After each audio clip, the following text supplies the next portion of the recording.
All right, here, Josh. Here we go. 3, 2, 1. Hello, Guardians. Welcome back to Tower Casuals, the Destiny podcast. I'm one of your hosts, Corey Deerigan. Alongside me, as always, is the War Mind reactivating, the Harpy wrangling, sharp shooting, protocol petting, dungeon diving, fortress conquering, Iron Cabal, my favorite co-host on the Citadel, and the one who will not be bringing Siva back, apparently, Mr. Josh Finney. Thank fucking God. You have no... That is the happiest tag I've ever received in our Discord, was seeing that. Oh, man, I was sad. I was like, oh, man. Ronnie's keeping track for us. I know, Ronnie's out there. He's keeping track. He may not be like Trevor with the names, but he's keeping track of the things that I'm happy for and the things that where you're just taking L's. We're up to Siva not coming back, no cowboy hat. I know. Dude, I ran the dungeon like it's probably 30 times now, and no cowboy hat. Oof. So Corey couldn't even enter his own fashion contest. Nope.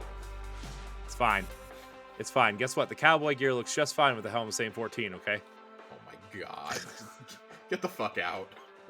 Looks We're great. already off the rails. It looks great with the Daft Punk helm of Inmost Light, too. Oh my okay? God. Yeah, I forgot that I had that until I was looking through some of my stuff the other day, cleaning out my vault, and it's on Heart of Inmost, or not Heart of Inmost Light, on the skull front. And I was like, oh yeah, I forgot about this. And I had to show it to Chelsea. She'd never seen it. Oh, man. Oh, man.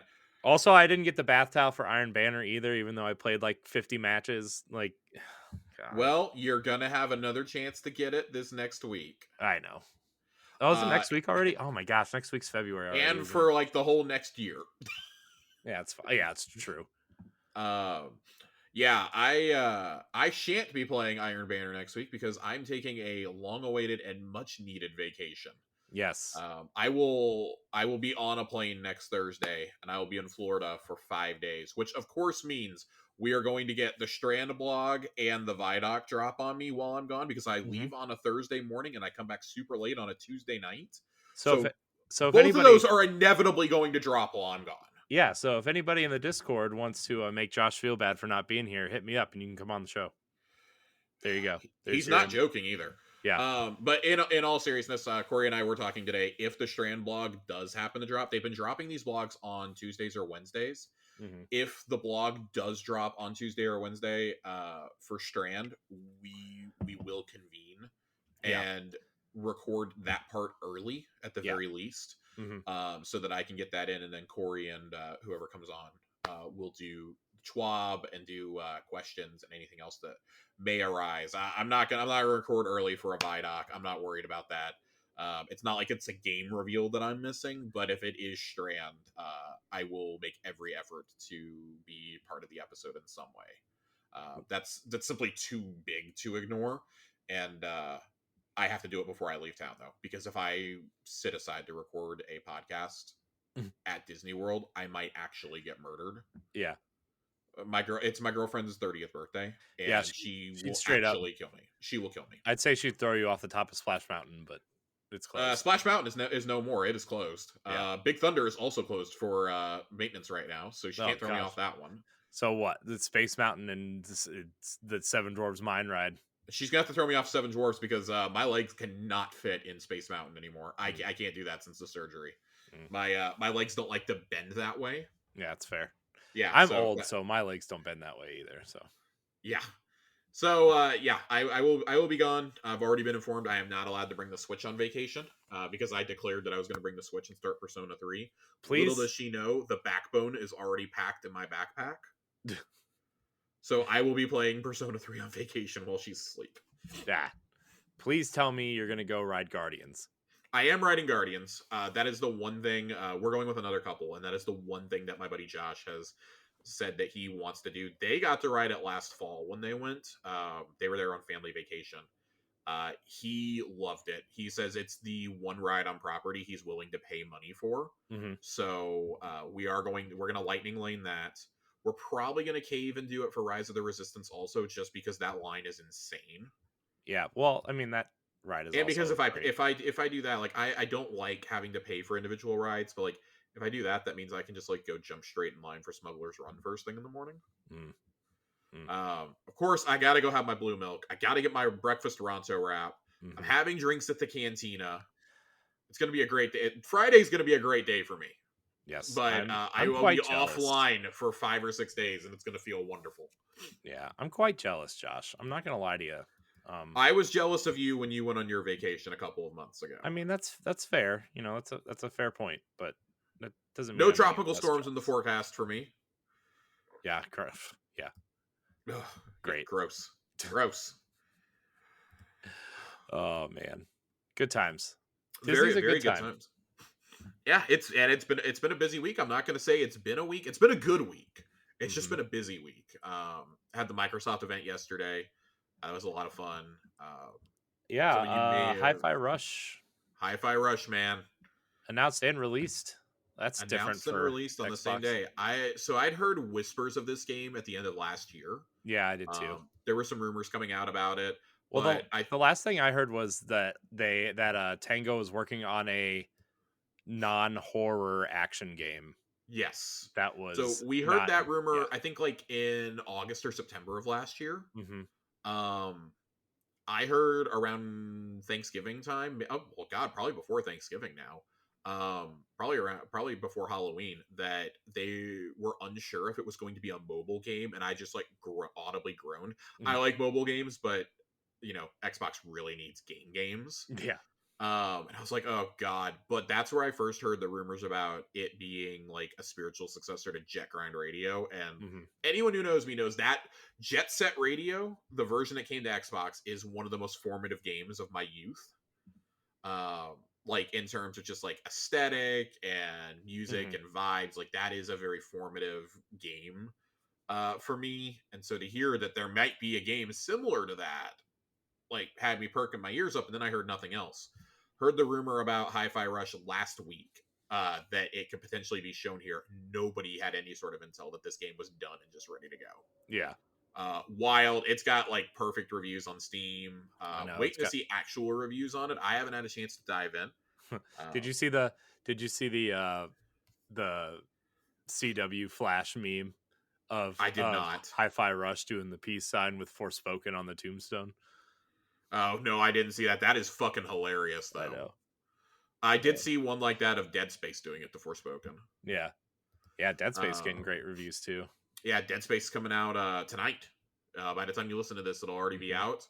I've been spending time with another Japanese game lately. Tango, of course, Japanese studio. This is very out of their wheelhouse. It was very weird to see Shinji Mikami introducing this game, but I'm very happy that he's, at least that his studio is doing other things. I don't know that he necessarily is, but the game director of this is the same director who was behind Evil Within 2. So very excited that he got the opportunity to make this game. He said it was something he wanted to do. I want to see more things like this from Xbox. We've got this. We got Pentiment and Grounded last year from Obsidian. Let your Playground's going to do Fable, for God's sake. Like, I think this is awesome. Yeah. But Great. I've been spending my time with another Japanese company lately. Me too. Atlas has been getting a lot of my attention. You guys know, end of last year, I fell in love with Persona 5 Royale. I have fallen in love with another Persona game. I played through Persona 4 Golden this past week. Not nearly as much of a beast as Royale was, but man, just seriously, two of the best stories in video games. I think some of the most lovable characters I've ever seen in a game. Between 4 and 5, I shed a few tears this morning as I rolled the credits when I couldn't sleep. But yeah. Corey, what have you been spending time with? I've been playing a lot of Fire Emblem Engage. Fire Emblem Engage, yeah. One of our old friends, Mr. Edward, was saying that this is going on his Game of the Year list, and I'm like, between this and Hi-Fi Rush, I'm like, guys, it's January. It's the third week of January. Let's calm down a little bit. It is. You're January. Probably not wrong, but let's calm down. It is very good though. I don't doubt that. It is very good. I don't know if you played Fire Emblem Fates or not on 3DS. I never owned a 3DS. So. Okay. Well, if you played the Conquest version of Fates, it's a lot like that, where it's more of a hardcore strategy RPG instead of like the three houses, like, you know, Visual novel relationship. approach. Yeah. Yeah. So Yeah, no, Three Houses is entirely my shit. yeah. So that's Yeah. probably the next game I'm gonna start is either that or Persona 3. Yeah. So yeah, Three Houses has a lot of Persona-esque stuff in it. I think Yeah. you would actually really love it. You're not the first person to tell me that. You're certainly not going to be the last. I have it sitting on my shelf. I just haven't started it. Yeah. Engage really strays away from that formula Oof. actually, and is Oof. more of a really hardcore strategy RPG. And you have relationship elements in it, but it is Yeah. not anywhere close to, at least how far I am and from Pass. what I've heard, it's just Pass. but Yeah. the gameplay is very good and it's very colorful. One of the better looking games on Switch in a while. Probably because it was made by Intelligent Systems and Nintendo proper and not some third party that they hired out to do it. That's fair. That's fair. But yeah, very good. I don't know if I like it as much as Three Houses yet, but I also got really attached to those characters in Three Houses because of the relationship stuff. So Yeah. you know, I'm going to start it one of these days. I'm very, very bad at starting and finishing various games, but I'd really like to get to it. It's been, like I said, it's been sitting on my shelf for forever. yeah. I got it on a clearance sale a year and a half ago and just haven't gotten around to starting it. Yeah. I went on a huge RPG spree over the last 12 months, and somehow Three Houses did not find its way into that pile. Yeah. I mean, that's fair. Mainly because it's on the Switch, let's be honest. Yeah.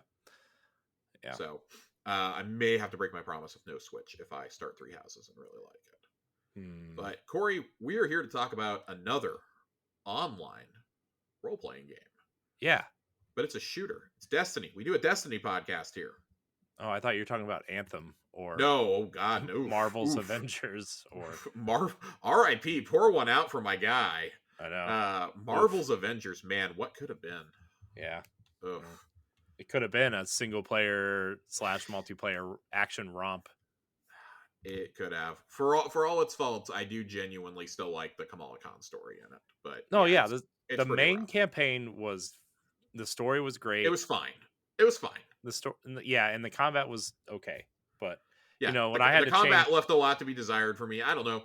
I played it a few times. My save file was also broken for like the first month of the game. I couldn't actually finish the game. So by the time it finally like got around to I can finish it, I was like, oh yeah, I still have this. I forgot about this game. Out of all the Marvel games that have come out, that is not the best one. No, my money would have been on pre-release. It would have been like Marvel Snap probably, because who the hell thought a Marvel card game would be good? And Marvel Snap is like low-key the best game I've played in the last 6 months. Yeah, that's what I hear. I'm kidding. God of War Ragnarok and the Persona games have happened. So, but it's one of my favorite games I've played in the last 6 months. You know, one of my favorite games I've played in the last 6 months, Josh, is Destiny 2. Well, yeah, but Disney Dreamlight Valley. Oh my God. I can't take you seriously. We're starting. We're starting. We've got 2 blog posts to get through tonight. We're starting. I know. I'm just kidding. Economy updates. So we kind of got a surprise blog drop last night. We couldn't really read it because it was all in black text. They inked it down. They put it back up. Oh my God. You want to talk about something that is just catering to the community. This entire post is just a love letter to all of us who have begged them to update vendors. So let's jump into the nitty gritty of this, Corey. Nitty gritty. First off, Umbral Engrams are no more as of Season 20. Season 20 is what drops with Lightfall. But don't worry, seasonal content will transition to using seasonal engrams. Any Umbral engrams the player may still have in their inventory after Season 20 begins will be decryptable by Rahul. So go ahead and get those out of your inventories now. They did come out and say this evening that you will be able to, I guess it's in the TWAB, but we'll go ahead and say it now and expand upon it there. You will be able to focus one guaranteed deep sight drop every day from each of the seasonal vendors until Lightfall comes out, which is nice, but unless you reduce the focusing cost for some of those, it's still going to be a gigantic pain. Yeah. I specifically am like terrified for Haunted. I don't want to go run like 30 Leviathan runs to get the rest of my red borders. I genuinely don't know how much I care. I finished Bump in the Night the other day and I'm like, yes, cool, I'm done. Yeah. But yeah, no, transitioning to seasonal engrams. I hope this is also the end of the bullshit Umbral Energy stuff. Yeah. That got really confusing to keep track of after a while. I'm gonna be honest. I got 4 seasons worth of that stuff sitting in my inventory, and if I didn't have those symbols memorized, I sure as hell wouldn't know what they are for. Yeah. That's, I don't know, just like a personal nitpick of mine, and also like they were all reasonably priced except for the Leviathan stuff. That's Yeah. like triple the cost of any other weapon. It's like, Of okay, course. the others are like between like 9 and 12, I think, energy, and it's like, okay, it's not great, but you had like multiple ways to earn it. The only way you could ever get that energy was by going and doing the Leviathan activity. And I did 50 of these things for the seal. I don't have any more in me. Yeah. It's like on my shit list next to Dares of Eternity right now, honestly. The Deepstone Crypt is getting there too after I got 2 red bordered bequests last night and nothing else is a red border. Wow. Ada 1. Ada basically doesn't have a job anymore now that all mods are going to be auto unlocked for us. Yeah. She just can still hand out transmog. She will now be selling old shaders. Great. Which is great. Yeah, each shader is going to be 10,000 glimmer. Get this though. Great. 3 shaders per week. So we still have to have Twitter accounts to follow Ada's inventory. Oh, jeez. Dude, it's terrible. I'm looking through this list and there are genuinely things on here I do not have, which is like filling me with like panic. Because all of the faction ones are in here. Oh yeah, like yeah. Yeah. all of the faction shaders are in here. As well as all the Black Armory shaders are in here. Oh, The so old Escalation Protocol ones are in here for sure. Gold Leaf is in here. There's there's a lot. There's several from what do you call it? From Opulence, like a lot from like Forsaken and earlier. Like the Year of Forsaken and earlier is in here. So that's what they're focusing on this time. They make it very clear to say that these are the shaders that'll be offered during season 20. So this may change up season to season. Or maybe they'll just like make an archive for us to buy them. I don't know. But the real big news here, Corey, weapon focusing is getting a massive overhaul. And I'm very excited. Commander Zavala finally is going to let me focus on those goddamn Vanguard engrams. thank God. Thank God. I'm so excited for this. I'm so happy. Vanguard engrams are a virtual currency and will live exclusively on the rank progress bar in Commander Zavala. Basically like they do for the other vendors. You can open them individually directly on Zavala, but Vanguard focusing, you can tie directly into either armor or weapons. Vanguard engrams do not need to be claimed in order to be spent on focusing. That is a massive change. Previously, we had to claim, like, you have to claim the Saint 14 ones, for example. And that's really annoying. You have to claim Saladins. It's really annoying. You don't have to do that with these. I really, really like this. Vanguard armor available for focusing in season 20 is the Photo Suede set. I believe that's the current set right now.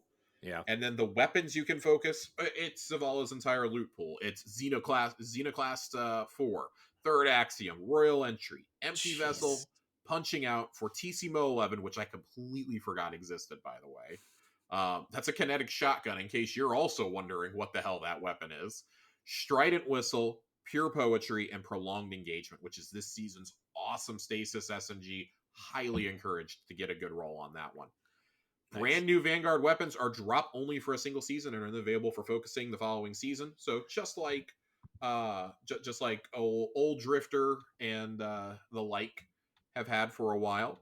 Zavala's focusing options will expand further during following seasons. No idea what that means, but I'm excited to find out. Great. So, okay, that basically works exactly like our previous vendors. It's the next one where things start to get a little not complicated, but a little more in-depth for Nightfall and for Trials. And we had wondered how they were going to handle focusing for these if they ever did Legacy focusing.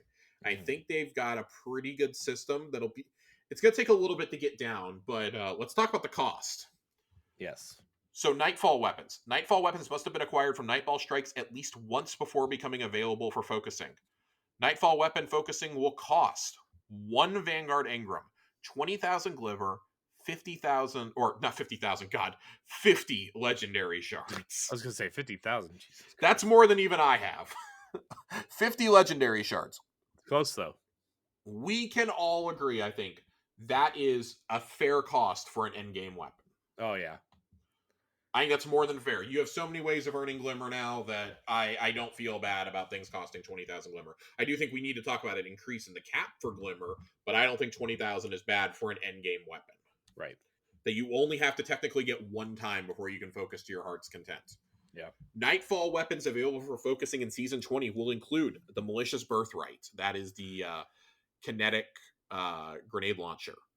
Mindbender's Ambition, the shotgun. Wendigo GL3 heavy grenade launcher. The Hung Jury SR4 scout rifle. Ooh. The Swarm machine gun. And this is the one that took me by surprise. The Buzzard sidearm. Which, if you remember Buzzard was previously a pinnacle weapon that you could earn during Shadowkeep. Yeah. So that was a little surprising. That also makes me completely convinced we're going to see those old ones come back with random rolls.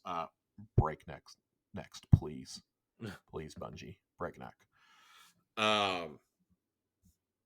However, to get the adept weapons, because I know that's what everyone's thinking. What about the adept weapons? All right, let's talk about this. Yeah, let's do it. When completing Grandmaster Nightfalls, in addition to previously existing rewards, players will also acquire Adept Nightfall Ciphers. The number of ciphers that players earn depends on whether players qualify for Platinum, Gold, or Silver rewards at the end of the Nightfall. The number of ciphers awarded per GM Nightfall completion score are 2 for Platinum, 1 for Gold, none for Silver. For a deeper breakdown, to focus an Adept Nightfall weapon will cost 50,000 Glimmer, 50 Legendary Shards, 3 Vanguard Engrams, and 10 Adept Nightfall Ciphers. I do not think that is too rough. Mm-mm. I do have a feeling that the Nightfall Ciphers may get adjusted as we go through seasons, and that all but guarantees to me they're going to have at least 1 or 2 easy GMs, a la Warden of Nothing, Lake of Shadows, Insight Terminus, things like that each season, so that you can farm these out. Yeah. We don't know if you're going to carry them over season to season quite yet either. But I think right now, 10 may be a little high. I have a feeling that probably gets adjusted down to 7 or 8. Yeah. But I think 10 right now, until we see the system, I don't think that's too bad, considering there's plenty that you can go in and just farm. This does lock them to only be able to be gotten during the end of the season, though. Which, again, not necessarily sure that's a bad thing. And it does not say that you have to you have to earn the adept first. It does not say on here. I would assume you need to earn the adept weapon. All 6 of those weapons we read off, by the way, will have adept weapons. This is the other kick. Zavala will offer a single adept Nightfall weapon for focusing each week, which will match the Nightfall weapon currently in rotation. Again, don't think that's a bad deal. I think it's basically like Trials. You go do it, you get your drop, you're not happy with it. If you don't want to go grind out more and you got ciphers, drop them. Especially, I can see a lot of us sitting on our ciphers, and when it's some horrible week, say Corrupted has the best weapon of the season, you're going to go dump them all during Corrupted week. Yeah. But I think this also gives us incentive, and we're going to discuss this more when we get to Trials. This, I think, also provides an incentive for us to be leveling up and resetting our ranks, because you need so many Engrams to be able to do some of these things. Yeah. Zavala, maybe not so much, even for the Adepts, but for Trials, it's going to get a little sticky. Vanguard and Nightfall focusing isn't the only big update that focusing will get. In fact, every ritual will see growth in the number of items available for focusing as we introduce Legacy Gear focusing. This system allows players to obtain many pieces of gear from the last several years of Destiny 2, many of which have not been accessible for quite some time. So Zavala's is basically all current stuff. He's getting the update for the current things. He's also going to get Legacy focusing, which we're about to get into. But it's important because I think we had to dedicate some time to this because he's the first vendor that's going to have two different kinds of focusing. Everybody else has one thing. This would be the equivalent of like throwing Shaxx the Trials focusing or the Iron Banner focusing. Um, so I don't think it's a bad trade off. Crucible is going to see multiple sets come back, going all the way back to I believe Vanilla D2. You're going to get the last 4 years of armor given to you here, or at least Forsaken. Excuse me. I think maybe like Vanilla, Forsaken, and Shadowkeep's armors maybe in here. I don't know by the exact names.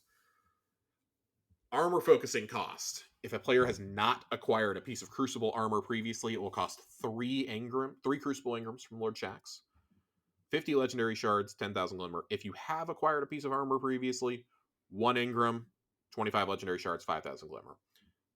Unless there's like some sort of perk on these reward tracks to give you like increased stats. I don't know why anybody would be going and buying armor they already have.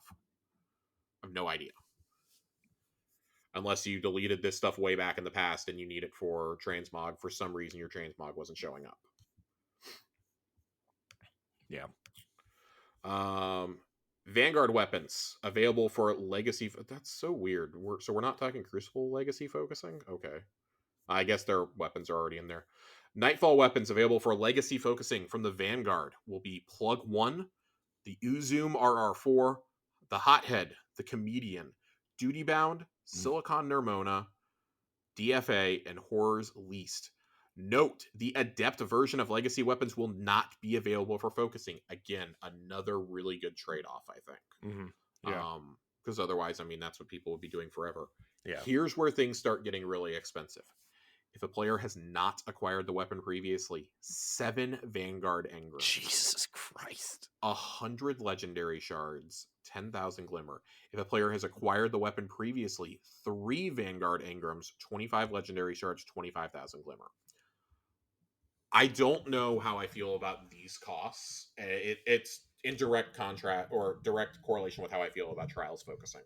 Yeah. Because I feel like that is I still think that's a really steep entry point for people to get some of the best gear in the game. I will say, on this list at least, there's really only like 1 or 2 things that I'm like, yeah, people should like kill themselves to go spend all their engrams on, especially those of us who have been playing long enough. Yeah. But again, I mean, like, you just had to have unlocked the regular version. It's not like you needed the adepts or anything. So most people who have played over the last year or 2 will have these weapons already in their catalogs, so you'll be able to grab them. But I mean, 7 engrams, that's a lot, but I guess that's the price of a legacy or of an endgame weapon that they're just going to hand to you. Yeah. Even 3, I don't know if 3 is too rough for this. I think 2 would maybe be more appropriate, but 7 for a weapon, that is, I know. Oh my God, I hope you get a good roll. Everybody who does it, may your God rolls flow. I will not be volunteering as tribute on this one. Nope. I have all of these, so I will be dumping my Vanguard Engrams for Adept Wendigos and for some Hotheads here. Mm-hmm. That's fucking wild. It is wild that you can buy an Adept Nightfall weapon for less engrams than an old Nightfall. This kind of plays into FOMO. It's basically like, hey, at least get it in your loot pool beforehand, so it only costs you a few engrams as opposed to 7. Right. Oh, but I've also sat there going like multiple times, like, what the hell am I going to do with like 70 engrams sitting at these vendors? I'm not going to manually decrypt these things. Yeah. That fucking wild. Fucking wild. It's crazy. Gambit, I mean, same thing. They're bringing back the last 2 Gambit sets, from Forsaken and from Beyond Light Years. Those will be available for focusing. If you've not acquired a piece of armor previously, 3 engrams, 50 shards, 10,000 glimmer. If you have, 1, 25, and 5,000. Iron Banner. Let's talk about Iron Banner focusing for a minute. Okay. After I just praised them for Iron Banner fixes, I feel like I gotta complain again. Oh no. Iron Banner weapons available for legacy focusing will include Archon's Thunder, Reese Walker, Occluded Finality, Forge's Pledge, Peace Bond, and Frontier's Cry.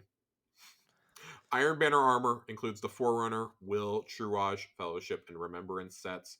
Those are sets going all the way back to the beginning of Forsaken. Okay, so 2 thoughts on these weapons, and they both pertain to the same weapon. 1, Thank God you didn't put multi-mock on this list.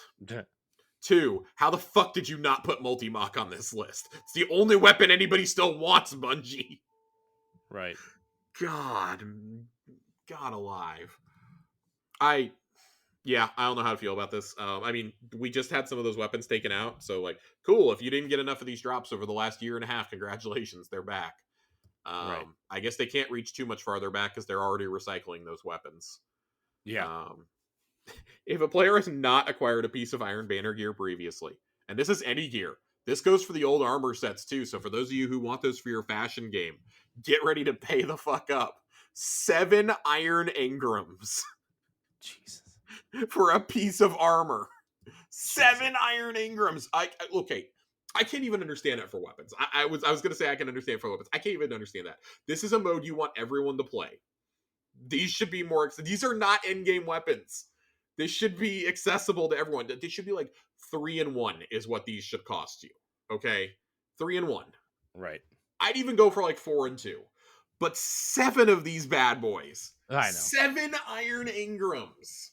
7 is so many.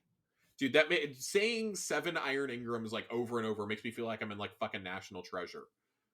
55 an Iron Pen. We watched a lot of Nicolas Cage movies over the last couple weeks. Yeah, that's fair. It's fair. National Treasure, good movie though. If you have acquired a piece of Iron Banner gear previously, 3 Engrams, 25 shards, 25,000 silver. That's still ridiculous.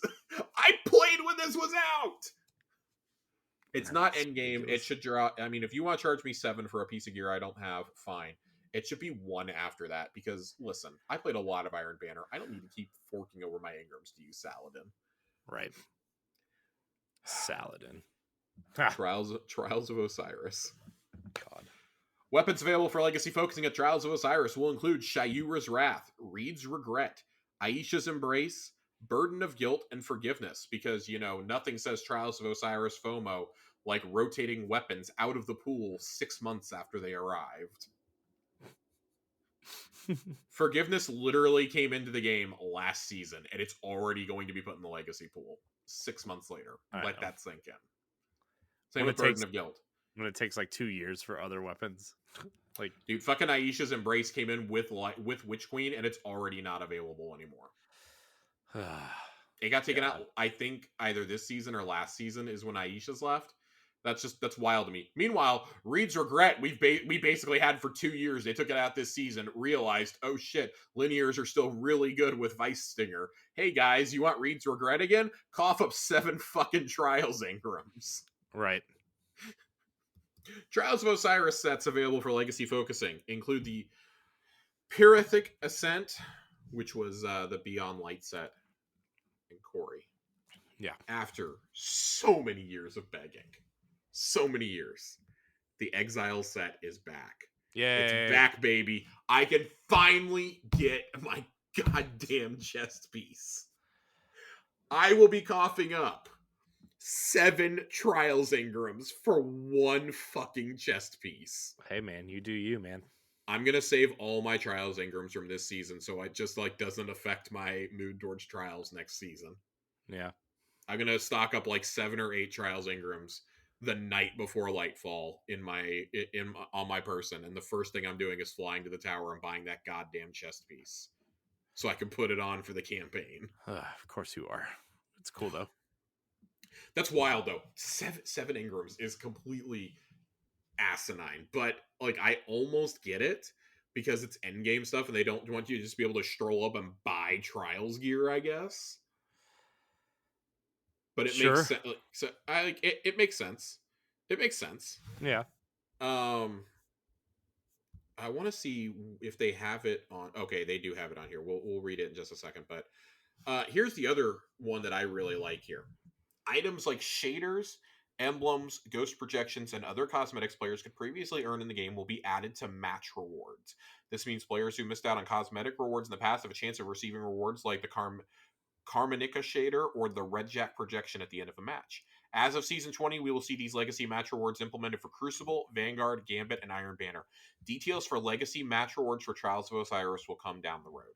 I imagine that's because Trials doesn't have like a whole bunch of Legacy things. Mm-hmm. There's a couple ships, couple ghosts, and a couple sparrows, and that's it. Like, it's not like, oh, there were a ton of shaders being thrown out there. Right. That would also indicate to me, though, that they plan on putting shaders in trials at some point, or like new mementos or something like that each year, and then they would retroactively like allow those to start dropping at the end of matches. I think it's cool that you can earn things from Vanguard, Gambit, Iron Banner, and Crucible. All those Iron Banner shaders people have missed. The Gambit things we've missed because we haven't wanted to play Gambit for years. Right. And they're being respectful by like, you're still going to be locked out from earning stuff that was out during Witch Queen for the most part. Yeah. You're not going to get that stuff in end of match rewards. You're just straight up not going to. You're going to get the stuff that was on the reward tracks probably for everything up through maybe Risen, but I think this is something that'll get updated once a year. Hey, we threw more stuff into the loot pool. Yeah. Go for it. And I think that's going to incentivize people to play these playlists again also. Plenty of things. I kind of wonder if this also means that like some legacy ships, such as the one from fighting the High Celibant in Season of the Hunt. There was that exotic ship that was so finicky on dropping. I wonder if things like that, or like the Whisper of the Worm ship, can drop as rewards from Vanguard. Yeah, or from like even if those only dropped from like Master or from Grandmaster Nightfalls, Grandmaster and Master Nightfalls, I'd be okay with that. Yeah. And it's not me saying that because I want to finish out my collections. I mean, I really do. So like, Bungie, if you want to slide that ship my way, I won't complain. Slide it in there. Just slide. I'm picturing. I don't know if you've ever seen the movie Game Night, but I'm imagining Billy Magnuson sliding the dollar bill across the table, just like painfully slowly. He's like, well, maybe this bribe will work, and he slides a 10 across, and Chelsea Peretti's like, nah, man, I'm gonna need more than that. He goes, okay. And so he slides a $1 bill across the table with it, just super slowly. And then he does it with another one. The girlfriend is like, oh my God. And just like pulls out real money. But it is hilarious that like that he's just sliding like individual dollar bills. Like it's like you should be impressed. And he's so proud of having cash. Funny. It's great. That's how I imagine Bungie like taking the ship, like just slide it across my match rewards to me. Nobody else needs to see it. You want to slide those ships in there, I'll be okay with it. That's so funny. Lower focusing costs. Crucible, Gambit, and Vanguard focusing. Normal focusing for current weapons in the loot pool. Weapons or armor. 1 Engram, Crucible, Gambit, or Vanguard, depending on the vendor. 5,000 Glimmer, 25 Legendary Shards. Trials, Iron Banner, and Nightfall focusing will see the following costs of 1 Engram from the respective activity. 20,000 Glimmer, 50 Legendary Shards, and then Adept focusing for Trials and Nightfall weapons. So for Nightfalls, it's going to be 1 Ritual Engram. Trials or Vanguard, 50,000 for Vanguard Engram, obviously. 50,000 Glimmer, 50 Legendary Shards, 10 Nightfall Ciphers. Focusing for Trials. Here, this is where it gets interesting for me. This is for an Adept Trials weapon. 1 Engram, 1 Trials Engram, 50,000 Glimmer, 50 Legendary Shards, and a 7-win Trials ticket. Now, note, that does not say a flawless ticket. That means you will be able to purchase one of these bad boys if you just get a 7-win ticket. They are very clearly trying to boost the health in that playlist and to encourage people to not be resetting their cards at 6 wins. Big fan. Yeah. No, I'm yeah. Sounds great. We got a little bit more here in this post. The usual shakeup of the loot pool is upon us. Trials weapons leaving in Season 19 include the Forgiveness Sidearm and the Burden of Guilt Fusion Rifle. We just heard both of those are being added to the loot pool, though. The weapons being added. Astral Horizon, the shotgun, is coming back. It's been away for a few years. And a brand new SMG called the Immortal. Very curious to see how this plays, since Shayuras will be able to be purchased also. So we're going to have 2 shotguns and 2 SMGs that you can... There's actually going to be 2 shotguns in the loot pool at the same time that you can earn. You know me, Josh. I like a good shotgun. You do like a good shotgun. You know what else I like? I like a good sword. Iron Banner weapons leaving in Season 19.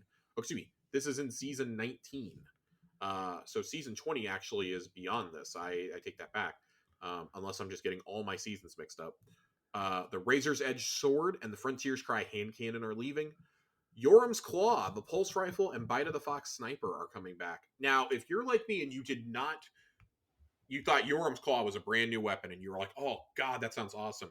A1 Johnny wants to burst everybody's bubble. It is a very forgetful Trials of Osiris Suros Pulse Rifle. Was this when they tried to bring back Trials as Trials of the Nine? Is this one of those weapons? No, this was an Iron Banner weapon from Trials of Osiris, or from Curse of Osiris, not Trials of Osiris, Curse of Osiris. Oh, okay. Yeah, this is a very shitty pulse rifle from Curse of Osiris. Nightfall weapons leaving in season 19 include the Horror's Least pulse rifle and DFA hand cannon. The Nightfall weapons being added are the Swarm and the Buzzard. I kind of remember this pulse rifle. I just looked it up to see what it looked like. It's kind of looked it up to see what it looks like. It's like the look of it is just like a generic Suros pulse rifle with like an Iron Banner shader on it. That's literally all what it looks like. Gross. So it even says Suros on the front. It's so gross. It even says Suros on the front. Yeah, no. Next season is season 20. The end of this blog post is wrong. I was verifying my information. Next season, the season with Lightfall, is season 20. Yeah. So, yeah, this blog post is just worded very weirdly. So overall thoughts on economy changes, Corey. Good, bad, ugly. Give me your take. I mean, I think overall it's good. I think some of the stuff seems a little too expensive, especially like the weapons that you have to pay like 3 engrams for if you've gotten them before, right? Or 7 engrams if you. Yeah, I think the 7 engrams is a little wild, even if you've never gotten it before. I think that's a little wild. I think I don't know, like 5 and 2 would be more acceptable to me. Yeah, I like though that they're starting to give you the options to focus stuff.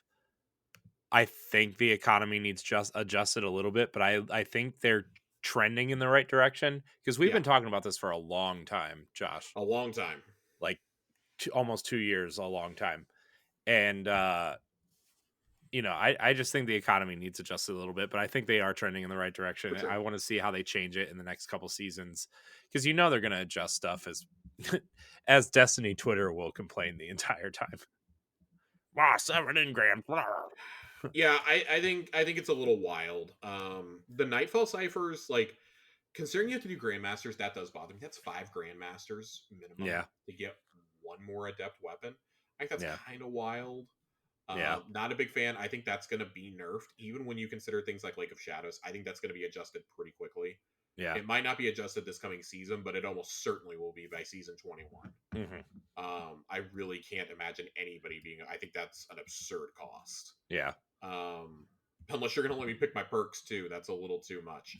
The 7-win trial, or the 7-win trials card is what interests me because you could play like all weekend and like not get the drop, but then you can go buy the adept. I think that's actually pretty fair because the adept versions of these weapons aren't like significantly better. It's going to give you that tiny bit of edge though, which could be the difference in like a day 1 raid or in a GM or something. Yeah. And I guess I understand locking things you've never gotten behind 7 engrams. Like, I get it for trials and for nightfalls. I get it for those. I don't get it for Iron Banner. I think doing it for Iron Banner is just absurd. You're trying to tell me that weapon pool is like on par with or as hard to get those to drop as like trials weapons were, and that is just patently false. Yeah. Same with Nightfall weapons. I think if anything, like the Trials weapons probably should be the most expensive, followed by Nightfall, followed by Iron Banner. Iron Banner should be on the level of like Gambit and Crucible, frankly. If that's a mode that you claim is for everybody and it's only around 3 times a season, like thank God they're doing this change when they're adjusting it to 3 times a season and it's not just 2. 2, I would absolutely riot over. Yeah. Again, the only mercy here is like if you've been playing consistently, you probably have these weapons already. Mm-hmm. But still, just completely bonkers. I think that the majority of these changes are good. I love the change to Umbrals. I'm very happy Umbral Engrams are gone. Mm-hmm. I think that with the Umbral energy just became too confusing of a system ultimately. It was confusing last year. It got worse this year. It's fine and it has served its purpose. We've been doing these for almost 3 years, though. As of May, it would have been 3 years. Yeah. Or June, excuse me. So it's time for these to go away. With the seasonal Engrams, though, brings up another thing that I really wish it had been addressed here. What on earth is going to happen with the weapon patterns that won't be attainable anymore from the seasonal activities? I think this is a prime opportunity for Ada to sell these. Yeah. Or Like like, Ada or needs like, to. you know how you have like the quest to get the synth stuff for your Yeah. transmog? Like maybe sell a quest. Maybe obviously it'd be like a lot longer than just like doing something for a synth, but like something similar, right? That maybe expires after like a week and a half or like a week or so. So you know what I think would actually work really good? I'm glad you said this. And you could do something through Banshee that works similar to Arms Day from Destiny 1. Yeah. I think that would actually be a really good thing. Like, oh, go calibrate the data on this gun and you'll get a pattern for it. Yeah. I think that would actually be like really cool. Like, and you can like, I don't know. I don't think it should take you like a full season to get a weapon pattern, but like, or maybe like calibrating a weapon gets you like 2 patterns or something. I don't know.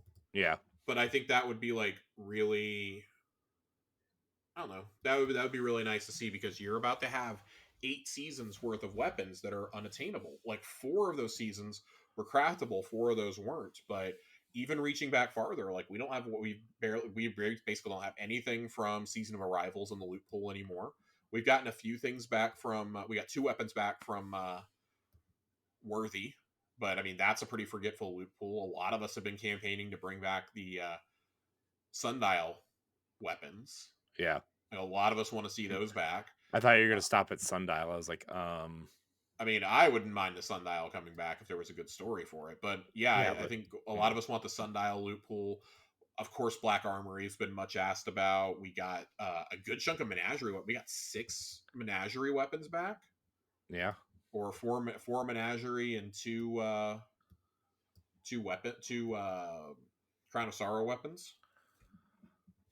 So I think there's plenty of ways that you can do this that doesn't feel like you're just shoving new rolls of things down our throats, but there has to be a way to be able to attain those 4 seasons worth of weapon prints. Like maybe you can do some, maybe you do some through Banshee, maybe Rahul just outright sells a couple, maybe Ada sells a couple a week.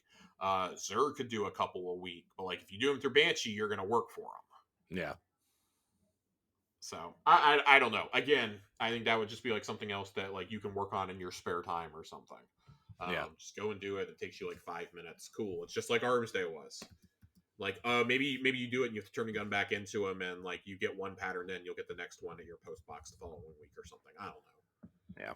Just something's got to happen with those. And I think I speak for everybody when I say we'd like for Splicer and Chosen weapons, we'd like those loot pools to be craftable. Those were especially the Splicer pool. Yeah. Those were the best weapons released last year, just straight up.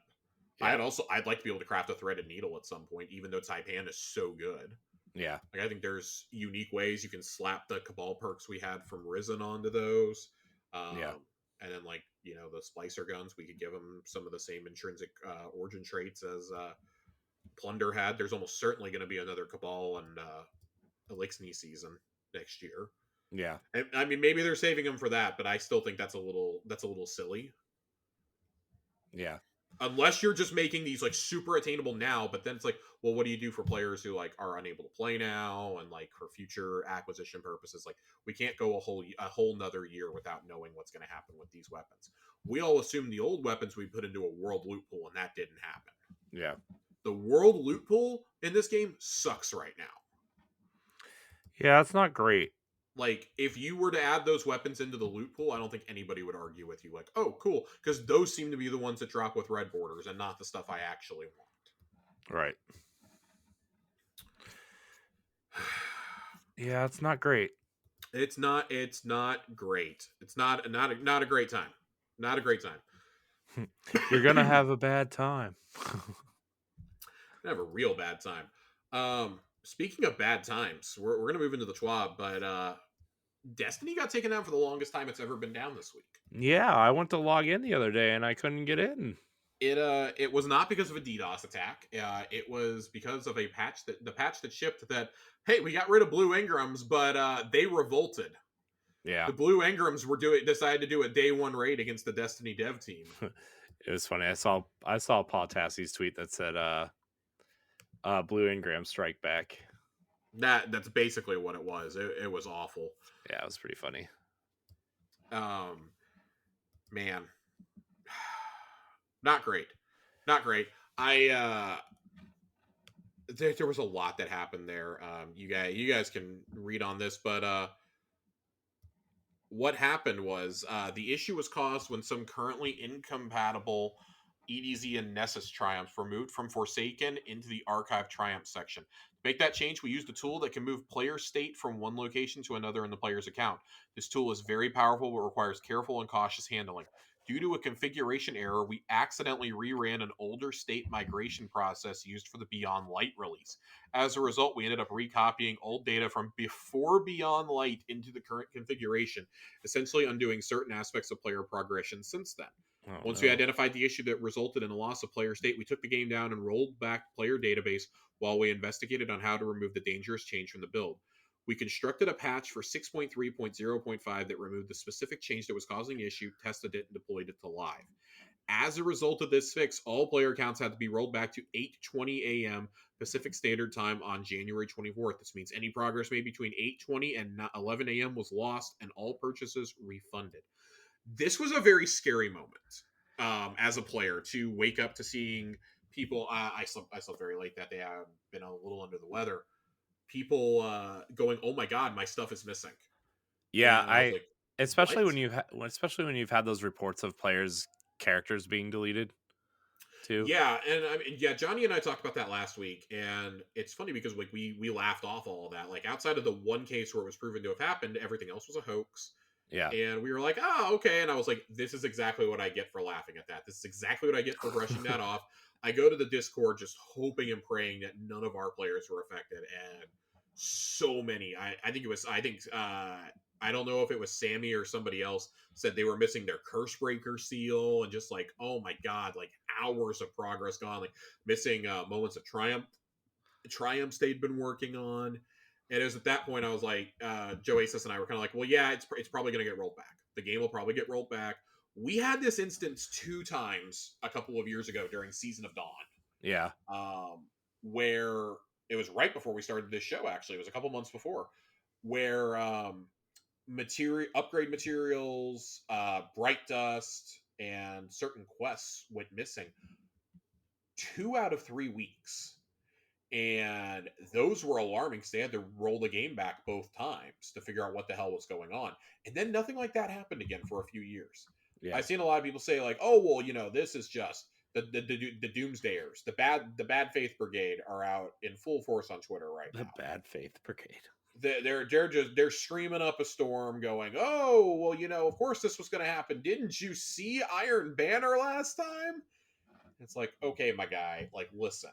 Iron Banner was in a rough spot, but you have to understand, like, Kotaku ran a story yesterday, for example, that I just saw a ton of developers from across the industry dunking on, because their story was like, Destiny 2 servers are like finally starting to go, or like it's clear they're being held together by duct tape, and basically any designer that I've ever seen on Twitter was quoting it and going, "Y'all really don't get how game development works, do you?" Right. Because game dev and like IT really is like duct tape. Yeah. It's metaphorical duct tape. Like if somebody built the systems and they're no longer there, good luck. And when you're on an engine as old as Bungie's is, they're using the Halo Reach engine. Right. For God's sake, we're still using the Halo Reach engine. Right. Something's going to fail at some point. Right. I expressed the view a couple weeks ago, and especially last week, that I think that Destiny 3 is in the works. If it's not after this latest debacle, I don't know what to tell you.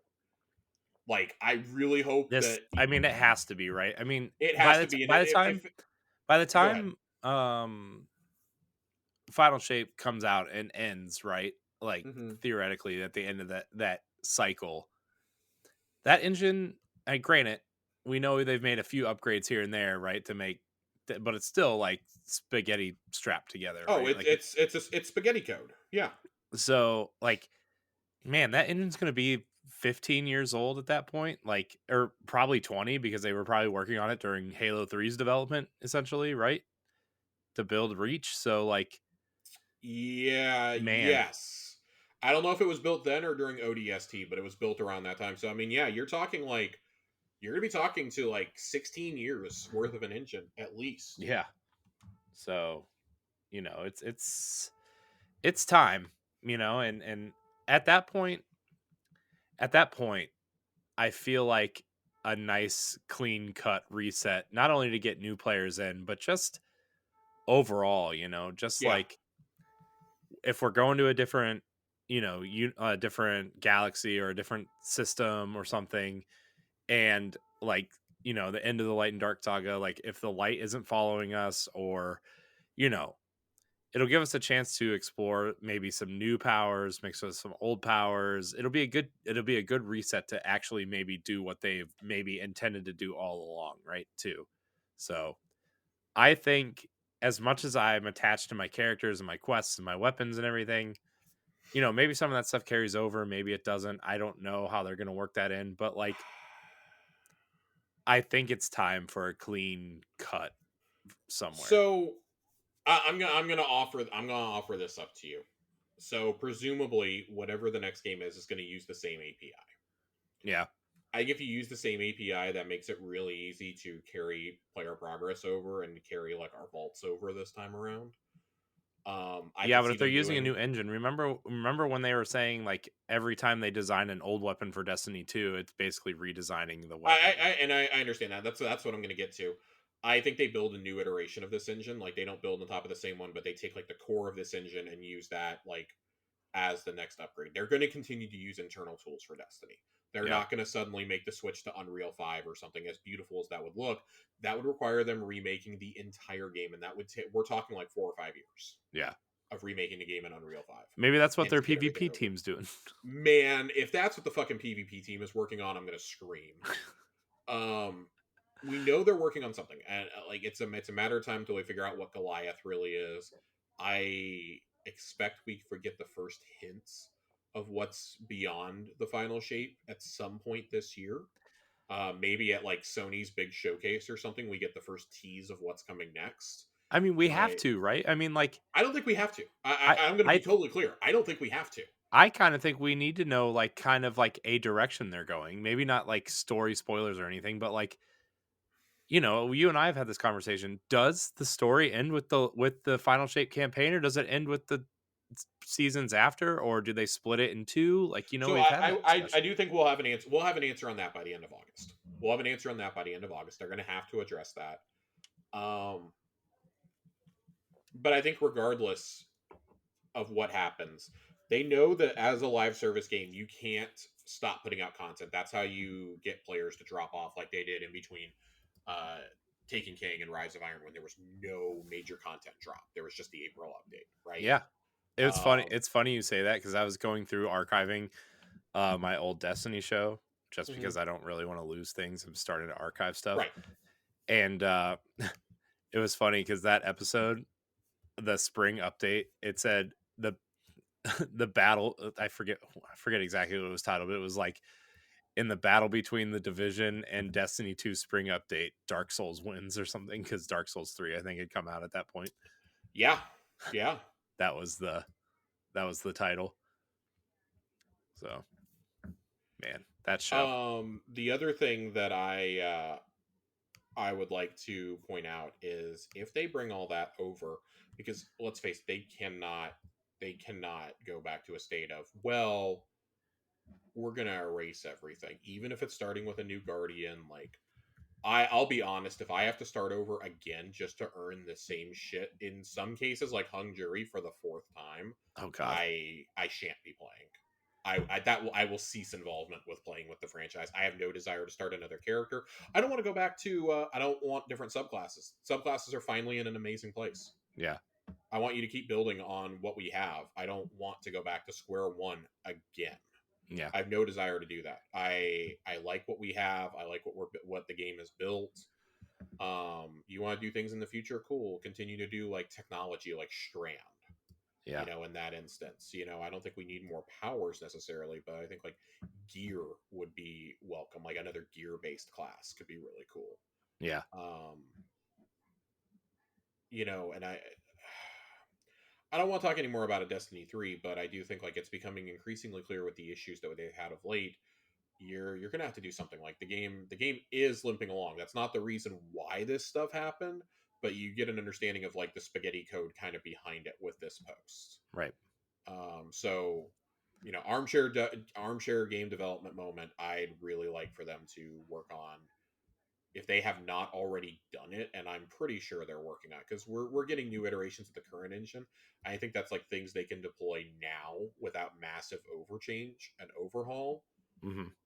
Part of me is secretly hoping that the reason they pulled the content for the content vault isn't just for the space, like they said, and for the story, but it's because they are rebuilding it in Mm-hmm. a new engine.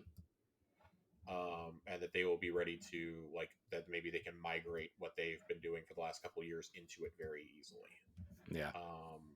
That is, and I mean, that's me clinging to some hope here that they have a plan, but I Yeah. have no idea. So we'll have to wait and see on that one, unfortunately. We have some other really cool stuff in here though, Corey. We don't have a whole lot in the Schwab, but Cool stuff. it's early in the year, so that means it's time to start thinking about Festival of the Lost. Of course. 10 months away. 9 months away. 9 months away. It's far enough away to where we can't count. That's all I gotta say. I think this is pretty cool. To get the changes more specifically for how we're voting this year. In past years, 2 Festival of the Lost armor sets were developed. Example, Monster and Dinosaur. The voting occurred at the theme level, and voting was aggregated across classes. In 2023, one of the big changes we are making to our voting is making fan voting class specific. Last year, voting was very close, but it wasn't consistent across classes. To help make sure each class gets the armor set they're most excited about, we've decided to let each class vote individually rather than bucketing armor sets together. To address some of the logistic issues with that approach, we're trying something a little different with the concepts. Instead of making 2 themes, we've chosen creepy crawlies as this year's theme. You'll be voting on 2 different interpretations, a spider style or a bone-chilling beetle. That means if Titans want to live the arachnid life and hunters can't live without glowing wings, everybody wins. I gotta say, the warlock beetle set looks really cool. So yeah, I saw people saying like, okay, so we're voting for Titans and Hunters for spiders, and Warlocks are definitely getting the beetle set. Yeah. So let me tell you something. The Warlock set I actually don't think looks bad for spiders. That helmet sucks. Yeah. The Titan set kind of looks cool. It kind of looks like who's the villain from the first Ant-Man movie? Yellow Jacket? Yeah, it kind of has a Yellow Jacket vibe to it. The guy from House of Cards? Yeah. Who's apparently MODOK now. Yeah, the guy from House of Cards who died because he was doing so much cocaine. Yeah. The character, not the actor. Yeah. Well, I want to be really clear. Corey Stoll is still alive and well. Yep. One of my favorite working actors. It's all good. The Beetle set, the Hunter cloak seems like it could be cool, but I'm getting really tired of goddamn horns on everything. So I'm deliberately voting against this set out of principle. The rest of it is really cool though. I like the glowing on it. The Warlock set looks really, I mean, Hunters again, just have 2 good sets.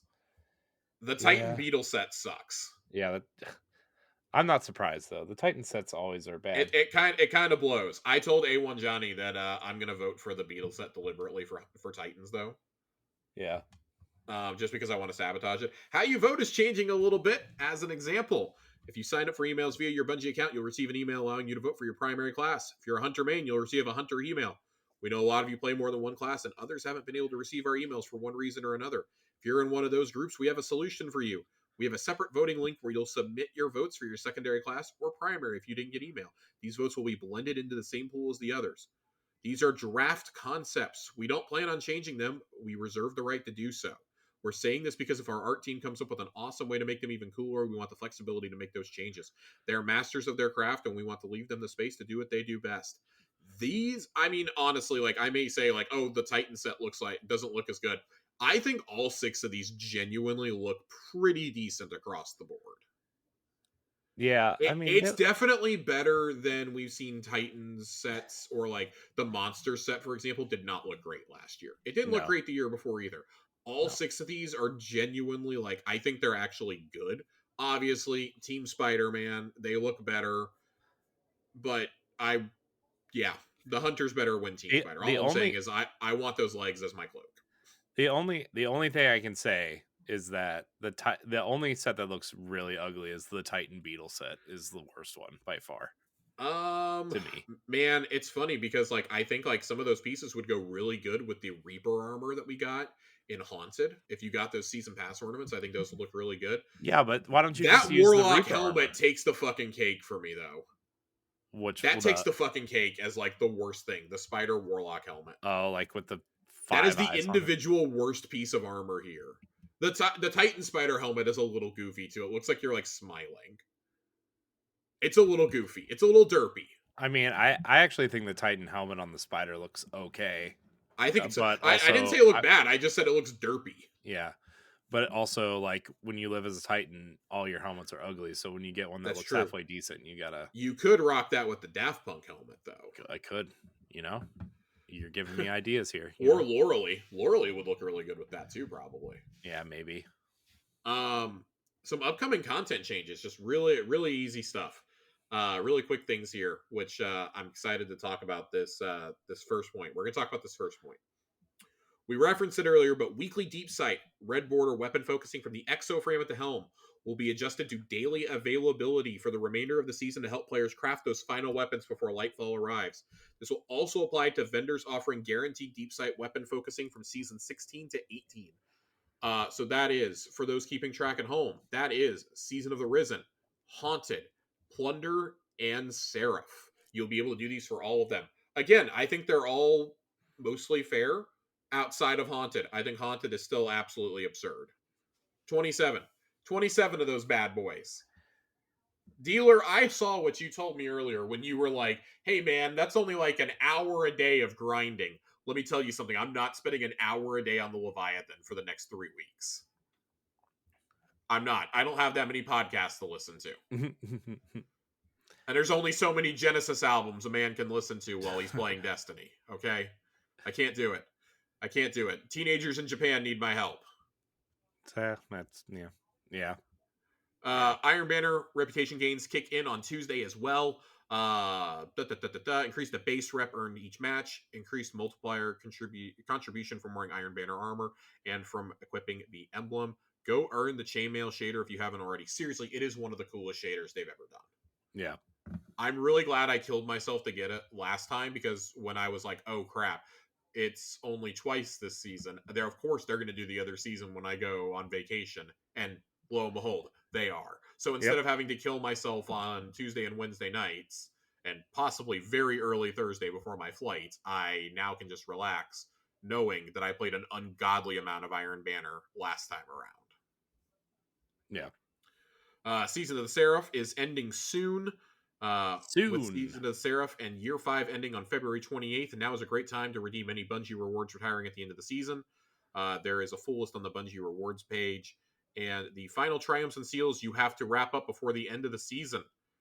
Some of your gear includes Moments of Triumph rewards, the t-shirt, the seal, and the patch, the Crisis Inverted pin, the Seraph Seal collectible medallion pin, and the Wanted Seal medallion pin. Crisis. I don't know what Crisis Inverted is. I think that's for like the end of the season event, and they may have just spoiled something on us. Yeah, they may have just spoiled something on us, which is a little hilarious to me. But maybe not. Maybe you didn't. Maybe not. But if it's a pin, rest assured, I have probably found it. Josh, you're gonna turn into a giant pin one day. I'm gonna turn into a giant pin. Andre's gonna have to take care of me. Look. When all is said and done, and Tower Casuals has run its course, and we're both 6 feet under, your casket's just gonna be a big Destiny pin box. Yeah, they're just gonna like. I'm gonna tell them at my funeral. I just want them to like pound the pins into my casket. Yeah, it's gonna be great. And I want this bad Thought Stealer pin to be at the very front. Yeah, because this thing looks awesome. Yeah, just saying. Just throw that out there. Yeah, for those of you watching on YouTube, feast your eyes on that bad boy. It actually looks really good. I like how they're diversifying how some of the pins look. Yeah, it looks great. We knew So that was happening with it happened with the legendary campaign and with the raid seals, or the raid pins. But man, that dungeon pin, let me that's awesome. let me ask you a question, Josh. Ask me a question. Oh, Christ! No, crisis inverted. I'm dumb. That's the dungeon pin. That's the dungeon Is pin. it? I'm stupid. Oh, Yes, well. I'm stupid. Ask me a question, Corey. So now, this just popped into my head. Surprise, because I don't think about anything at all. If say one day, One day. hypothetically, Yes. this isn't happening, by the way, anytime Yes. soon. But just we decide to hang it up one day. Yes. But Tower Casuals wants to live on. Who would be if you had to pick 2 or 3 people from the Discord? Who would be the Tower Casuals, the new class? Oh God. I don't know. You can't put me on the spot like that. I just Have to did. think about. I have to think about this one. Okay. I have to go home and think about this one. You are home. I need to put on my thinking cap. You're gonna put on your thinking Mickey Mouse ears while you're thinking about Earl Sandwich. Yeah, I'm gonna put on my thinking Mickey. I'm gonna put on my girlfriend's Mickey Mouse ears. Yep. I got her a set of Chewbacca ones for Christmas. It was great. Ooh, nice. Yeah. No. I got to think about that one. You can't just spring that on me. I mean, I was just throwing it out there. So would Nerd Journalist be Screech though? Would he be like the continued line? Is this a Saved by the Bell joke? Yeah. Yeah. Possibly. I did not watch Saved by the Bell. I should note that. Well, I was too young for Saved by the Bell. I didn't really watch it either. I just know like when Saved by the Bell. I lived in a Boy Meets World home. I mean, I did too, but I'm just saying when you're like, I think a lot of people, even if you didn't watch Saved by the Bell, knows that Screech was like the continued character from the original series to the new class, and then everybody else changed. So, no, maybe I'm just old. It's fine. I think you're old. It's okay. Boy Meets World, though, top tier. My wife's listening to that podcast, by the way. Which one? The Boy Meets World one, where the cast is like rewatching the show. Oh, God damn it! I've been listening to the Scrubs one. I need to finish it. Fake Doctors, Real Friends. It's great. Yeah. Crisis Inverted is the seal pin for Spire, by the way. So yeah, I'm gonna have to order that. Does it come with a cowboy hat? It does not. Because that dungeon doesn't seem to come with a cowboy hat for me, Josh. It does not come with a cowboy hat. I'm so sorry. It's fine. It's fine. There's a lot of things here on known issues. One that I want to point out here, I wasn't going to point anything out, but I want to note that Season of the Seraph Seal only needs 9 of the 10 available triumphs to acquire the title. I don't know if that is actually an issue or if that is supposed to be a thing that happens. So if you have been like skipping out on like doing some of your challenges to like finish out the exo table like I have, you might want to go get those done just in case, so you can get your titles. In case that is, because this is worded very weirdly. I don't know if that's a glitch or if it's not showing up as that for some people. Right. So, very, very confused.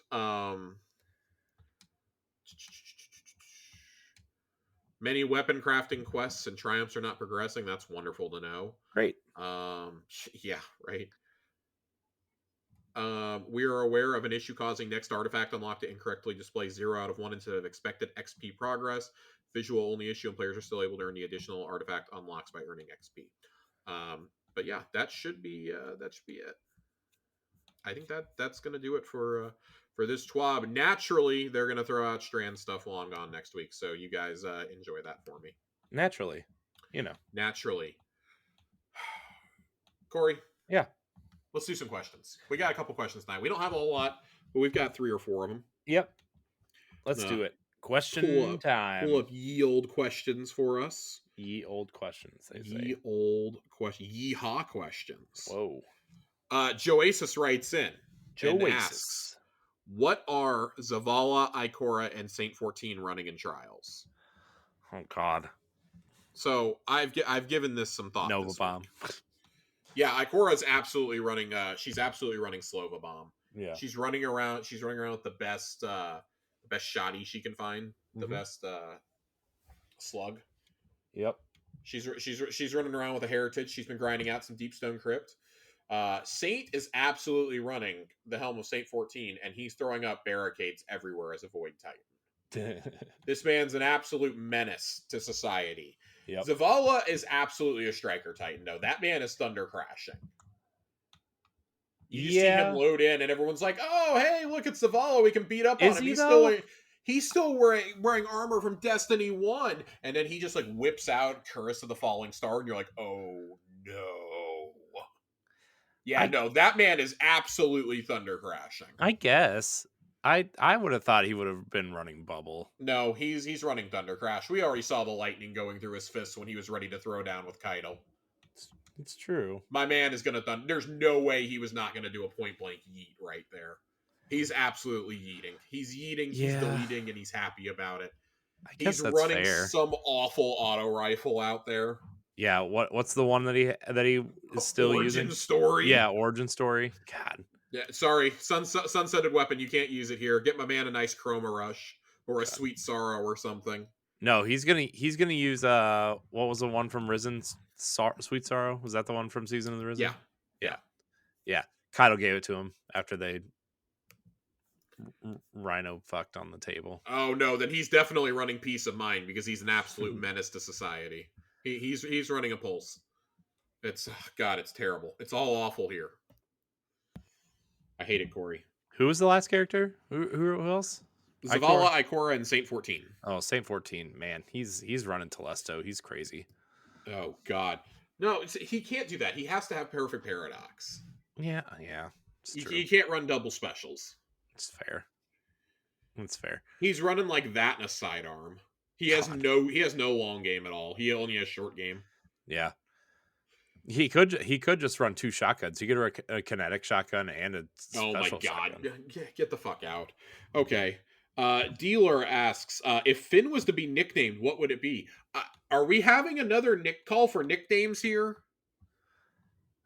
I have like a dozen of them every episode. Yeah, I mean, I could come up with some new ones. I guess. I don't know. Should we run another competition before Lightfall? We're not running another competition before Lightfall. No, we've done enough contests lately. Maybe we'll do one come the summer. Okay. When it's time to retire more names, we'll do it. Look, when Lightfall comes out, there's going to be a whole slew of new things to nickname. There are. There are. Yes. Like the grappling groaner. I don't know. Oh God, that just makes me sound like an insufferable prick. Don't answer that. Don't reply to that. Tiger Jesus 64 writes in and asks us, if Destiny did another Fortnite style crossover, but with Star Wars, what would the armor sets for each class be? Oh God, first of all, I think the easy sets would be like Mandalorian sets, Stormtrooper sets, and any other set that required a helmet, like the Princess Leia of Return of the Jedi. Here's the wild thing. So Tiger Jesus says that he thinks Hunters would definitely get Mando armor, and Warlocks would get Sith Guard sets. Let me tell you something. Everybody can get a Mandalorian themed set. Every single class. Yeah. Because yes, Hunters would get the actual Mando set, the Mando / like Boba Fett set. They absolutely would get that. Unless you look at the Warlocks, since Boba Fett wears a fucking dress now, you can give them the Boba Fett style armor. Or they can get the armor of the armorer from the Mandalorian. The Forger, the Forge Master. That's true. And then the Titans can get the guy that has the fucking chain gun. Oh yeah, that guy's cool. That guy's a piece of shit. That's why you guys get to be him. Dude, that scene in season 1 where all of them came out made me really want a Halo Reach movie. Yeah, that was cool. He's a piece of shit in Book of Boba Fett. That's fine, but I'm talking about Mandalorian. Fucking Jon Favreau walking around in his fucking Mandalorian armor. It's awful. I hate it. He tried to take Darksaber away from my boy.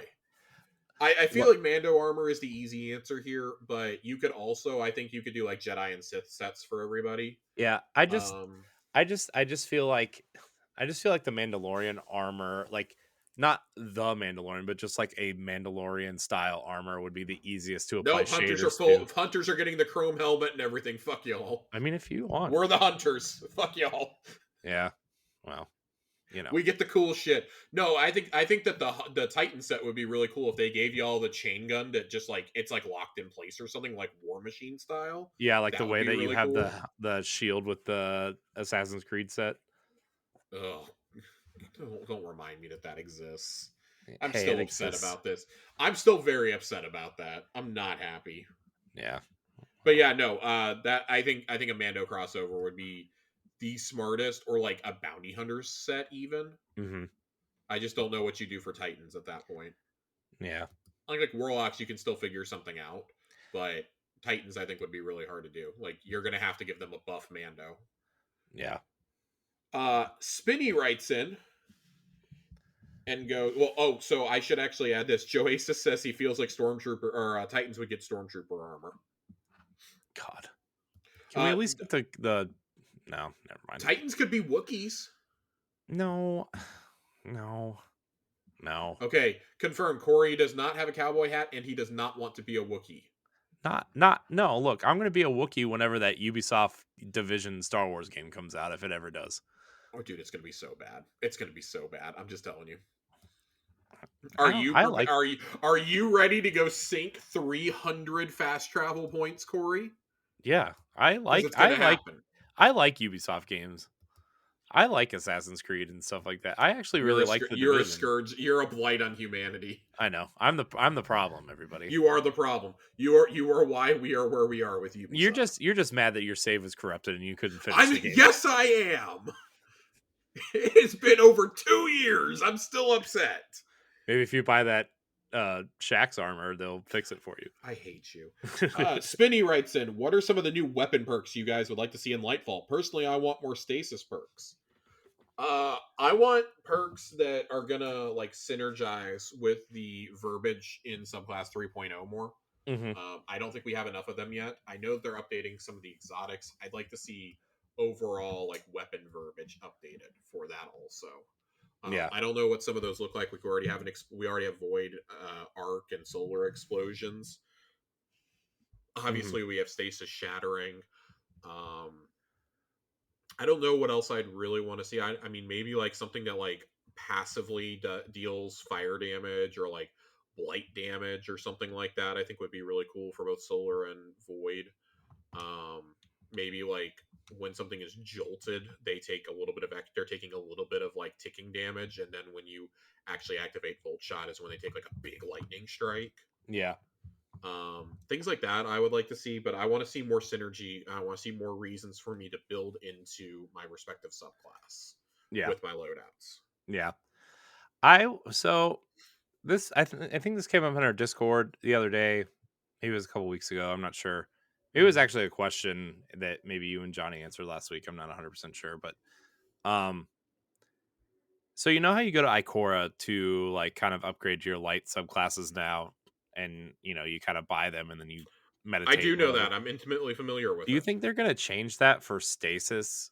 Because like I don't think people are gonna want to go do all the aspects for 3 characters for that. God, I was annoyed doing it for 1. I mean, not necessarily Ikora. Maybe you go to this. Maybe you go to they LC. They absolutely know that they cannot ask you to do it like they did with stasis. Yeah, they have to know that. That has been such a sore point. That's why so many of us haven't gone back and done the campaigns on other characters, just because we don't want to have to go through that again. Like I'm not playing through all that stuff and then all the extra quests to do the Shadebinder. I would love to have that for my Warlock. I'd probably play my Warlock more. I would love if campaign progress and like aspect progress were account based and not character based. It has to be. It has to be. And like you can go back and replay them, obviously, if you want to with the other characters now, right? Like like you did with Witch Queen, but like, man, I would just I like the campaigns, don't get me wrong, and I would replay them if a friend needed to, but I'm not gonna go back and replay the campaign 3 times, you know. So yeah, I mean that was already bad. It absolutely gets worse when you realize you have to do all the shit after the campaign too. Yeah. Yeah. That's where it gets really bleak, I think. Yeah. And then we have one final question. We get pulled up here. Nitro TJ joined us. Nitro It's been a while. TJ. It's been a while since you wrote in. He usually writes in on Twitter for Instagram, I us, think, but right? Or Twitter, Twitter. Instagram, etc. I do have one more question to read from Instagram that I forgot to do last week. Um, Thank you for reminding me, Corey. You're welcome. What finisher would you make for Strand? As a hunter, I would want a finisher where you take your rope dart, throw it at an enemy, have it wrap around the enemy's neck, pull them in, and punch them in the face. I absolutely agree with that. I would love to pull them in with the dart though, and then pull out my hunter knife My, and like just straight up to the jaw. yeah, my first thought was like a Scorpion Mortal Kombat style get over here type thing.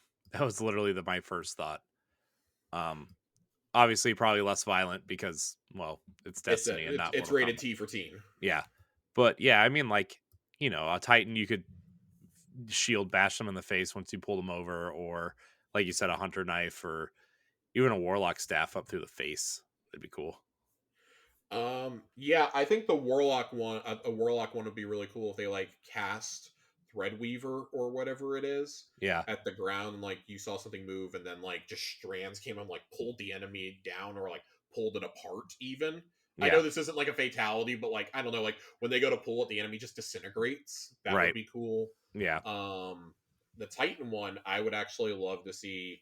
Um, since you have like the drills on your hands, Oh God. if you went up and like say like you smacked them with one and then stabbed them with the other one or something, like you said, like scorpion claw, like instead of a scorpion tail though, like they're like scorpion claws almost. Yeah. That would be kind of cool, I think. um Huh. those are my answers at least. Yeah. And then I want to scroll back. Corey sent me a message a while back, and I'm really sorry that I did not get to this. Yeah. This came in like 2 weeks ago. Jacob, I'm really sorry that we did not get this. Jacob sent this into our Instagram. It's been a while, but I got a question for you guys.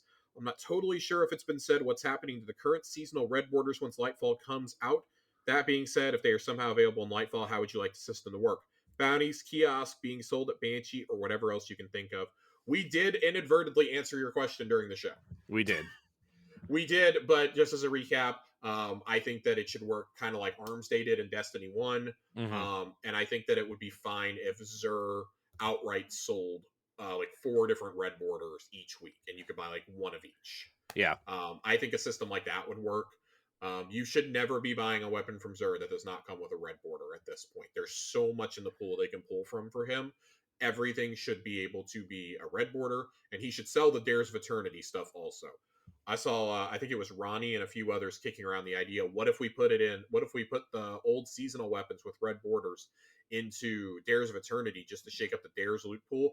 I swear to God, if that's what happens, I'm never worrying about crafting them. I'm never playing Dares of Eternity that much again to craft those weapons. I do not care about any weapon enough to do that. I played so much for that stupid Vidmaster seal. It's true.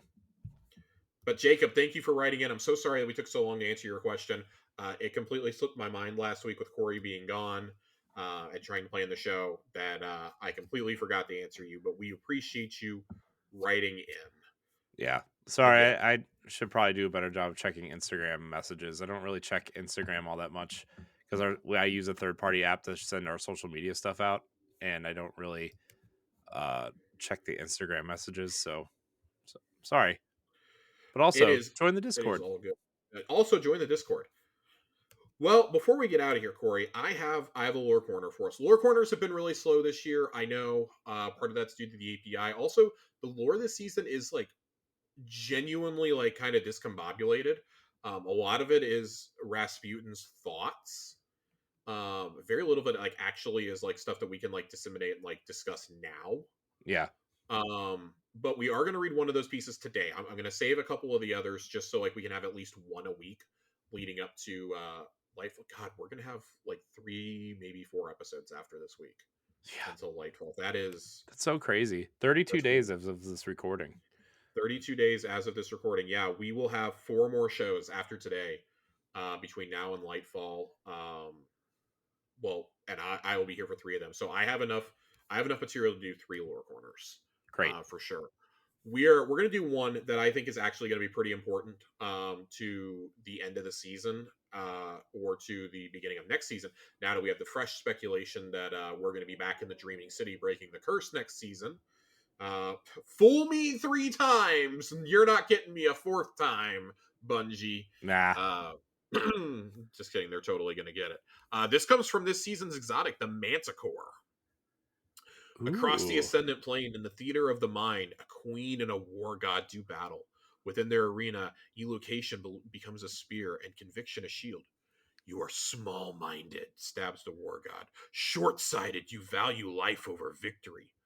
Her words are sharp, her thoughts malicious. The queen parries and counters. You are single minded, she thrusts back at her opponent. Myopic, you are war and nothing else. A glancing blow. The war god retorts. War is eternal. You are not. You wither and die like your armies, your subjects. The war god's spearhead finds purchase. The queen is struck but not felled. She adjusts her tactics and attempts once more to puncture her foe's armor. War is ever hungry, she answered. You must fight forever, or it will consume you instead of your enemies. In truth, you are not war, merely its avatar. A deft maneuver. The war god is surprised and pleased. In response, she pivots to a new angle attack. Your brother shuns you. The queen falters. It is an opening in her defenses. She failed to cover adequately. Psychic blood seeps from a mental wound, but she rallies. Your sister plotted against you, she lunges forward. She freed herself from the bondage you still endure, and she did so at my hand. The queen feels the spear pierce the war god's hide. Something akin to a grasp echoes through the ascendant plane as the war god takes a step back. And then the war god laughs. You are a worthy foe, she says as she sheaths her spear. I look forward to our next battle. She departs the field. The queen is alone, bleeding and spent. The war has begun. This has to be setting up for next season. There Yeah. is no way around it. This has to be setting up for next season. All the cards are laid out on the table now. Mm-hmm. This kind of feels like it would be perfect to be running in conjunction with Callus's siege of Neomuna. Yeah. Um, and we haven't had Crow for a few seasons, so it would bring Crow back into the focus. Of course, we know his and Mara's stories obviously intertwined. Mm-hmm.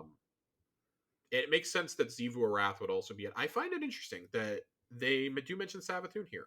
Your sister plotted against you. She freed herself from the bondage you still endure, presumably under 2 different things: under the tribute system of the Hive and under the direction of the Witness. Yeah.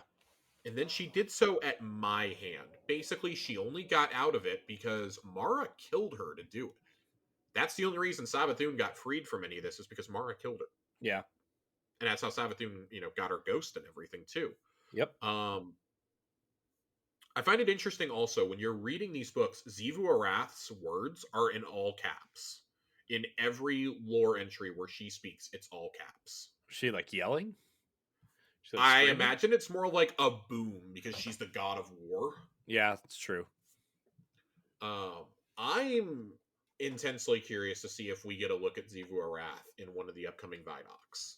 I bet we do. I feel like she has to show up at some point in the Lightfall story. Even if we don't fight her, I think she has to show up either then or at the end of this season. I feel like we got to get a glimpse of her at least. Yeah.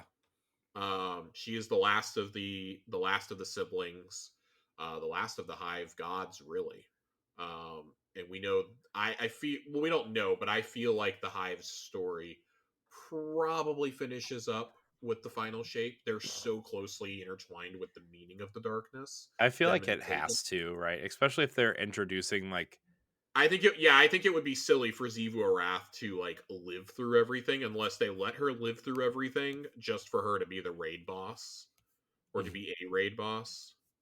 or to like keep like the thing that I keep thinking is like, what if she lives through everything and she survives and escapes and runs back to like Fundament or wherever to rebuild the Hive army just to keep the Hive around in Destiny 3 or whatever's after the final shape. Well, and that's what I was kind of thinking. Like, do they let her like go and nurse her wounds or something?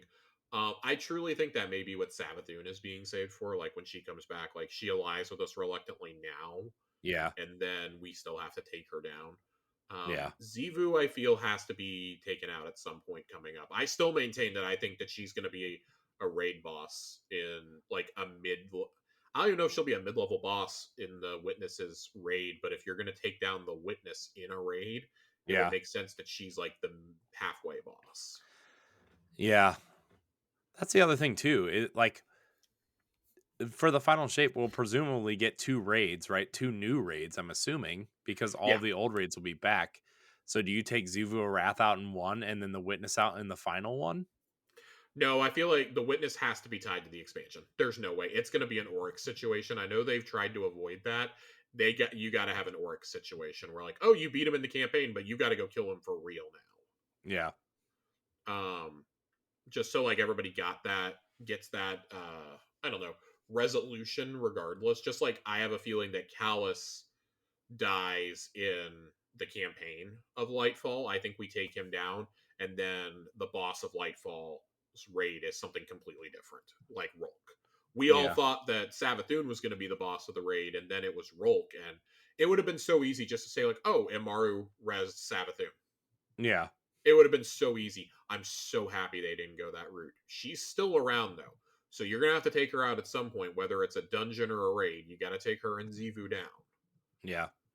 I would So I would kind of prefer a raid for her. I think for somebody as important to the lore as Savathun is, you need a raid. Yeah. Zivu, I'm fine with taking out in a dungeon or being like featured in somebody else's raid. She could even be featured in Savathun's raid for all I care. Or even like the second to last encounter in the Witnesses raid even. Yeah, that's what I'm saying. Like maybe she's like a mini boss in it. Yeah. Like a All right, Golgoroth. oh god, get me out of here. Get me out of here. I can't talk about Golgoroth or like the Wall of Dicks or anything anymore.